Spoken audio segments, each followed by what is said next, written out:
Mesdames, Messieurs, bonjour, c'est toujours un réel plaisir de vous retrouver tous les jours sur notre page Panafricaniste TV, Facebook, YouTube, sans oublier Instagram et surtout TikTok. Bienvenue à toutes et à tous à cette autre édition de Parole Panafricaniste et comme à notre habitude, nous nous interrogeons. RD Congo, colère contre la MINUSCO, le début de la fin d'une opération inutile, c'est notre grande interrogation. Je me reprends. RDC, colère contre la MONUSCO, le début de la fin d'une opération inutile, c'est notre grande interrogation. Eh bien, mesdames, messieurs, entre Kinshasa et la MONUSCO, la mission de l'Organisation des Nations Unies pour la stabilisation en République démocratique du Congo, en abrégé bien sûr MONUSCO, s'installe une grave crise de confiance. En témoignent les violentes manifestations qui sont déroulées à Goma, Butembo, Uvira, prenant leurs racines dans une mobilisation grandissante contre la présence onusienne du côté de la RD Congo. Si ces protestations ont visé les installations et les contingents de la MONUSCO, des bâtiments ont été vandalisés. Elles se sont surtout soldées par le décès de 3 casques bleus et de 34 civils congolais. Il faut également préciser que le 31 juillet dernier, les nouveaux incidents ont également éclaté sur la frontière ougandaise à Kasindi, faisant 2 morts du côté congolais.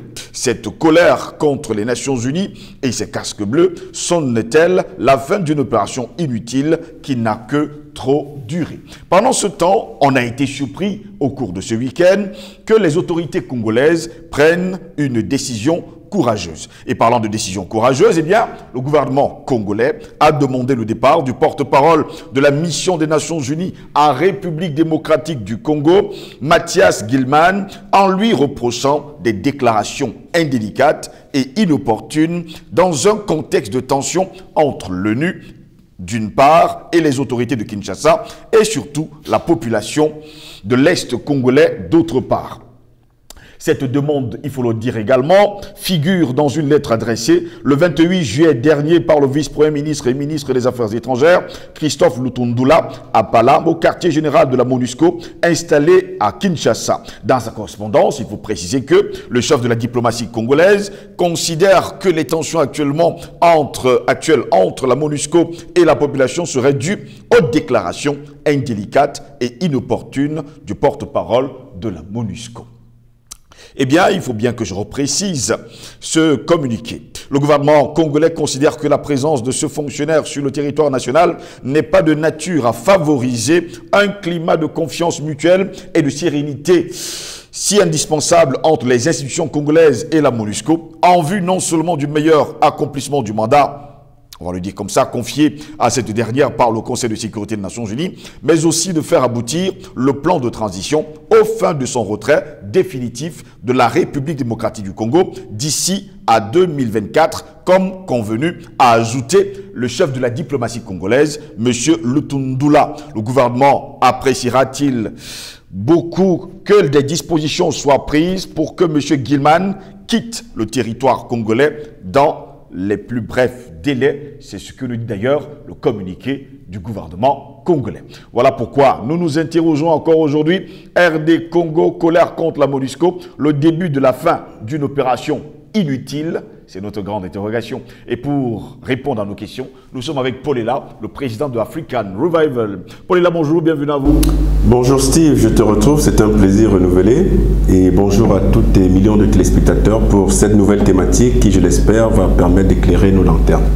Très heureux de vous avoir, Paul Ela, encore ce matin. Vous êtes au courant justement de ces manifestations, on va le dire comme ça, grandissantes du côté de l'Est de la République démocratique du Congo, qui finalement ont pris également les côtes, on va le dire ainsi, de la RD Congo jusqu'à la frontière avec l'Ouganda. Et ça commence à tellement prendre corps. Est-ce pour dire aujourd'hui que c'est la fin, on va le dire ainsi, des forces d'occupation? Alors, je salue cette autre manifestation contre l'occupation occidentale à travers son visage subtil mais non moins pernicieux que sont les forces de l'ONU, en l'occurrence en RDC, la MONUSCO, parce qu'il s'agit réellement d'un vent qui est en train de souffler en Afrique, oui, et qui va être de plus en plus impétueux et qui ne va pas s'arrêter. C'est une certitude absolue. Et ça me réjouit. Et donc à chaque fois que je suis au courant de telles nouvelles en termes de dénonciation, de manifestations populaires contre l'occupation militaire occidentale, qui n'a que trop duré et qui ne saurait continuer, je m'en réjouis et je me félicite de faire partie de ce peuple-là qui justement prend ses responsabilités et n'attend plus que ce soit ses dirigeants qui fassent tout. En réalité, c'est les peuples qui vont emmener et qui ont commencé d'ailleurs à emmener les dirigeants, pour ceux des dirigeants africains qui sont encore fébriles et qui se sentent encore soumis aux diktats de la pensée unique occidentale. Les peuples africains prennent leurs responsabilités et les emmènent justement à comprendre qu'ils devraient tenir leur légitimité de leur peuple et non des dirigeants occidentaux qui n'ont Dieu que pour les richesses du sol et du sous-sol africain. La MONUSCO, comme la MINUSMA, comme la MINUSCA et toutes ces missions prétendument de sécurisation de l'ONU sont en réalité des forces d'occupation, comme je l'ai dit tantôt, et l'objectif de ces missions militaires, c'est de protéger le pillage à ciel ouvert du sol africain par les multinationales occidentales. C'est clair comme l'eau de roche, on le sait depuis toujours, et je suis heureux que ça commence à gagner du terrain en termes d'éveil et en termes donc de réaction. C'est quand même un scandale, c'est un scandale à l'Est Kivu, depuis au moins les années 2000, donc plus de 20 ans maintenant, qu'il y a des pires exactions, les pires crimes, les pillages de la plus sauvage espèce sur ce sol, sous le silence et le regard coupable des autorités, non seulement africaines, mais du monde. Tout simplement parce que c'est chacun d'entre elles, donc de ces autorités-là, d'ici et d'ailleurs, qui trouvent leurs petits avantages, leurs petits intérêts dans cette région-là. Je rappelle que le Kivu, donc l'est du Congo, le Congo qui est la RDC, donc qui est l'un des pays les plus riches de la planète, qui à l'époque de la colonisation était déclaré comme étant la propriété privée du roi Léopold II, regorge de richesses juste incommensurables. C'est en réalité démentiel. Diamants, pétrole, or, les richesses de la faune, coltan et ainsi de suite, lithium et tout le reste, manganèse. Alors, vous vous rendez compte que le peuple congolais, depuis au moins, évidemment, au moins la période de la colonisation, croupit dans la misère, pendant qu'ils sont sous leurs pieds, il y a l'essentiel des richesses du continent et une bonne partie des richesses du monde. C'est inadmissible. Et comme le Kivu est donc représentatif de ce concentré de richesses et de ressources du pays, c'est au Kivu justement que tous les prédateurs, tous les vautours occidentaux ont élu domicile. Et je dois peut-être vous rappeler ce que vous savez, ce que nos téléspectateurs savent sûrement, c'est que vous avez des zones en RDC qui sont inaccessibles même aux membres du gouvernement de RDC. C'est-à-dire qu'il faudrait montrer patte blanche, il faudrait des autorisations. Donc en réalité, ce sont des pays dans un pays. Tout simplement parce que ces multinationales, qu'elles soient occidentales, qu'elles soient chinoises, qu'elles soient américaines et autres, ont fait de ces espaces-là leur chasse gardée. Et la MONUSCO qui se mêle, parce qu'il faut bien dire que l'ONU, c'est quoi l'ONU en réalité? L'ONU, c'est cette grande inutile qui en réalité a été créée au lendemain de la Seconde Guerre mondiale, de la défunte SDN, Société des Nations, pour servir les intérêts américains. Est-ce que c'est un secret de polichinelle que de le dire? C'est d'une évidence. Tout comme les institutions de Bretton Woods, Banque mondiale et FMI. Ce sont des organisations mafieuses. Je dis bien mafieuses, qui sont là, tout comme la Banque de règlements internationaux et toutes ces autres organisations, qui ont pour pour objectif d'organiser la prédation du monde et qui occupe donc comme ça tous les pans et les secteurs d'activité, que ce soit la santé avec l'OMS, que ce soit le développement industriel avec l'ONUDI, que ce soit le domaine de l'enfance avec l'UNICEF, ainsi de suite. Ils occupent toutes les sphères de la société mondiale pour justement faire même basser toujours sur toutes les formes de richesse. Donc, il est salutaire de savoir que dans ce pays qu'est la RDC, on a des réactions qui montrent que les peuples africains ont compris et qu'il y en a marre en fait, et qu'on ne peut plus continuer. Parlons justement de ces manifestations qui ont démarré depuis plusieurs semaines aujourd'hui. D'ailleurs, les autorités déclarent haut et fort que, jusqu'à preuve de contraire, elles vont encore continuer, elles vont s'amplifier. Et il y a également grand monde qui, on le dit comme ça, rejoint les rangs. Est-ce pour dire tout simplement que même sur le continent africain, on a vu le cas également au Mali, en RD Congo et bien sûr ailleurs, que l'ONU est vraiment la grande inutile dont les Africains ne veulent plus. Elle est persona non grata, elle est au service de l'impérialisme occidental, ça c'est clair. Oui. On a vu au Mali, ils sont là-bas depuis 2013 ou 2014. Qu'est-ce qui a changé? Rien du tout. Les Russes sont arrivés, ils ont fait à peine 6 mois et ils ont sécurisé des centaines de... Mais est-ce qu'ils sont là pour ça, pour les là? Justement, alors on dit la même chose. Je dis bien que l'ONU et ses forces d'occupation sont à la solde de la puissance américaine principalement et de l'Occident en général, tout comme l'OTAN. Ce sont des instruments en fait de prédation, ce sont des instruments d'asservissement. Et partout, vous avez vu ce qui s'est passé en Côte d'Ivoire avec l'ONU. La minutie. Oui, la minutie, voilà, en 2010. Comment ils étaient de connivence pour mater les populations, pour mater les révoltes et les manifestations populaires. Donc, l'ONU n'a jamais été au service de l'Afrique ou des peuples non dominants, jamais. Mais quand vous regardez l'organisation de l'ONU, vous regardez le Conseil de sécurité, vous regardez les membres permanents de l'ONU, ça vous dit quelque chose? Je vous pose la question parce que jusqu'à preuve de contraire, Félix Tshisekedi a fait une sortie la semaine dernière déclarant haut et fort qu'il y a des personnes tapies dans l'ombre qui aujourd'hui sont en train de jouer les instigateurs justement de ces manifestations. Parce que j'allais y venir. Alors, c'est justement en lisant votre papier d'entame, j'ai été frappé par, j'ai envie de dire, le grand écart ou alors la dualité, je n'ai pas envie de dire la duplicité, mais c'est tout comme de Félix Tshisekedi, tout simplement parce que justement il y a eu cette déclaration avant et il y a ce projet d'expulser justement le représentant de l'ONU après. Alors, si j'ai envie d'être logique et ne pas rentrer dans les méandres de la structure mentale de l'homme, ni même son passé, y compris filial, ascendant, je veux dire, je dirais que on doit considérer la dernière déclaration et lui accorder du crédit. Ça veut dire qu'on peut, en lui accordant le bénéfice du doute, considérer que sa déclaration d'il y a une semaine environ a été faite et que la déclaration d'aujourd'hui est probablement la conséquence d'une mûre réflexion ou alors de l'impact de la réaction de son peuple sur lui. Ça, c'est le scénario idéal.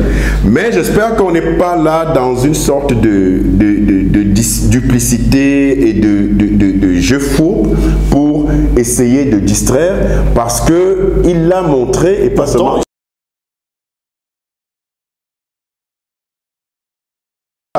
Moi, je suis dubitatif quant à la sincérité de cet acte, mais je demande qu'à voir, mais je préfère ne pas exclure l'éventualité selon laquelle il serait peut-être poussé. Parce qu'il ne faut pas perdre de vue que c'est possible, on a vu des cas comme ça.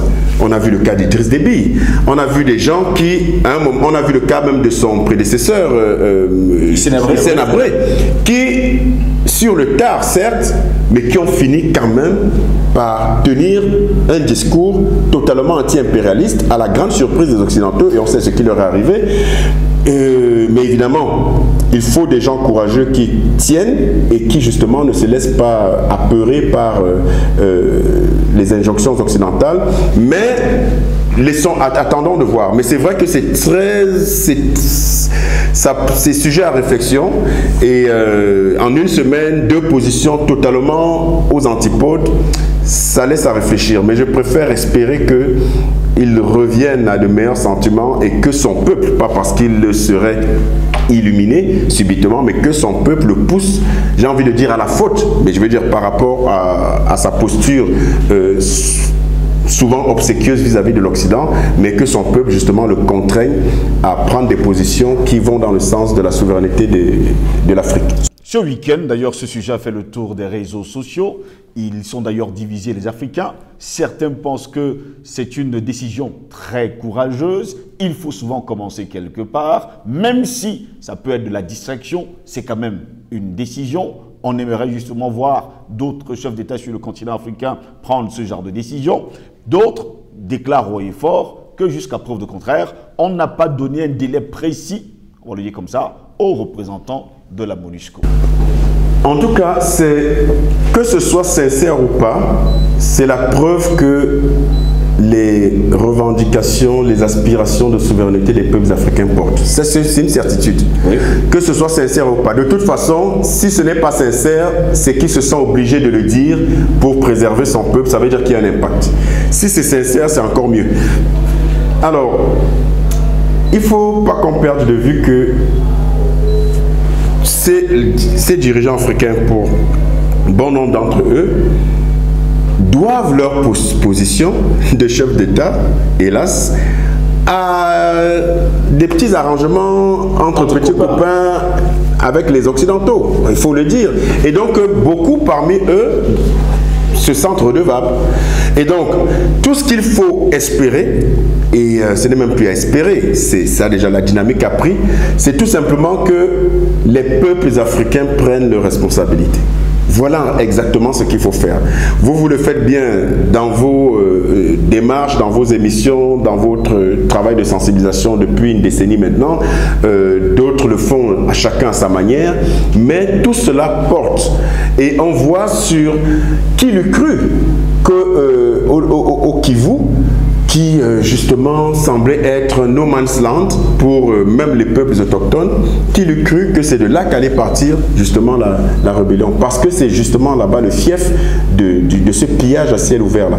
Donc il faut y croire, et la posture du président Tshisekedi, quelle que soit son origine, montre et démontre à suffisance que la bataille porte, et la résistance aussi. Pour Léla, je vous repose justement cette question. Pour Tshisekedi, Félix, jusqu'à preuve de contraire, il faut attendre 2024, selon les accords qui ont été signés avec l'ONU pour le départ des casques bleus. Les populations, elles, veulent voir la MONUSCO quitter le pays dès maintenant. Vous, qu'est-ce que vous en pensez? Mais il faut que la MONUSCO n'a rien à faire. Si on a déjà démontré que la MONUSCO est inutile, oui, à la suite de cette ONU-là, justement, qui est inutile et à la solde de l'Occident et notamment des États-Unis. Si vous êtes inutile, vous faites quoi là? Vous n'êtes pas seulement inutile, mais vous cautionnez les pires exactions qui se font sur ce territoire-là. Mais vous êtes un danger pour les populations. Et ce sont ces populations, vous avez déjà vu des populations qui réclament le départ de quelqu'un ou d'une entité, alors que cette entité leur est utile et contribue à leur bien-être. C'est absurde. Mais quand ce sont les populations qui demandent, c'est qu'il y en a marre et que justement elles subissent les affres de cette occupation de trop. Et donc, ce délai de 4 ans, non pas de, on est en 2022, donc de 2 ans, c'est-à-dire d'ici 2024, 2 ans selon les accords. Selon les accords, mais s'il faut attendre, tel que le président Tshisekedi le suggère, mais vous savez ce que veut dire 2 ans en termes de souffrance, en termes de pillage, en termes d'exaction, d'assassinat, de viol, de femmes enceintes, de pollution même, parce que c'est un désastre écologique là-bas, il faut qu'on le dise. le soi-disant Occident bien pensant qui veut qui parle d'écologie, mais qu'il dénonce déjà ce qui se passe là-bas. C'est un désastre écologique là-bas, mais c'est un enfer, il faut le dire, c'est un enfer au Kivu. Donc vous imaginez que ces populations qui subissent tout ça, 2 ans c'est une éternité. Donc elles ont bien raison de dire qu'elles ne peuvent pas attendre ces 2 ans-là, et elles ont tout mon soutien et tout le soutien de tous les souverainistes et les Africains épris de liberté, parce que ça commence vraiment à être... Ça ne commence pas, c'est insupportable depuis toujours, mais il n'est plus possible de continuer dans cette situation-là. Pour bon nombre d'ailleurs d'Africains, et surtout des autorités congolaises, 2 ans, c'est dans quelques jours, selon eux. Pour les populations, 2 ans, c'est trop. Vous l'avez d'ailleurs dit tout à l'heure. Mais on ne comprend pas cette justice 2 poids 2 mesures. Quand on parle de crimes contre l'humanité, plusieurs au cours de ce week-end disaient d'ailleurs, parlant de la RD Congo, qu'il y a un crime contre l'humanité depuis plusieurs décennies aujourd'hui, commis par l'ONU, mais ça n'émeut personne. Vous savez que l'Occident a un narratif qu'il impose au monde. C'est-à-dire que sa vision du monde doit être la vision universelle. Rappelez-vous de ce que M. Macron a dit quand il était au Cameroun, pendant la conférence de presse, et j'espère que ça n'a échappé à personne. On lui parle d'une part de la guerre d'indépendance et tous les massacres de la France et la nécessité de la reconnaissance de ces massacres par la France. Il vous dit, il va commettre une équipe qui va faire des études pour savoir quel nom poser à cette période sombre de l'histoire du Cameroun. C'est-à-dire pour savoir si on va considérer que c'est une guerre ou pas. D'un autre côté, quand on parle de l'Ukraine, et sachant que les Africains et les populations du monde lucides ne qualifient pas cela de guerre, mais d'opération militaire spéciale, ils considèrent que les Africains sont hypocrites parce qu'ils ne veulent pas qualifier l'opération militaire de la Russie en Ukraine de guerre. Vous voyez le 2 poids 2 mesures, la duplicité, le mensonge, l'imposture, c'est l'apanage de l'Occident. Donc, voilà la réponse à votre question. Donc, c'est un Occident qui n'a de considération que pour ses seuls intérêts en tant que prédateur et qui va désigner comme il veut ce qu'il veut au détriment des populations et des peuples justement qui sont malheureusement meurtris comme au Kivu et ils n'en ont cure. Pour sortir rapidement de cette autre édition de Parole panafricaniste, peut-on penser que la MONUSCO quittera la RD Congo même si celle-ci demande à rester encore? Ils n'auront pas le choix. Écoutez, c'est encore plus évident si ça vient de l'État congolais. Ils n'auront pas le choix. Parce que dans des accords, même s'ils ont été signés, il y a toujours des clauses de sortie. Ça veut dire qu'il est facile, mais alors trivial, pour le gouvernement congolais de dénoncer ces accords-là au regard justement des multiples exactions causées sous le regard complice de cette MONUSCO-là, quand ce n'est pas elle-même qui était impliquée. Je vous rappelle qu'il y a des cas où justement la MONUSCO a tiré sur des civils, il y a quelques semaines encore. Et il faudrait tout simplement que l'État congolais prenne ses responsabilités et relâche tous les affres et toutes les exactions par complicité passive ou active de cette MONUSCO-là. Et ce sera évident.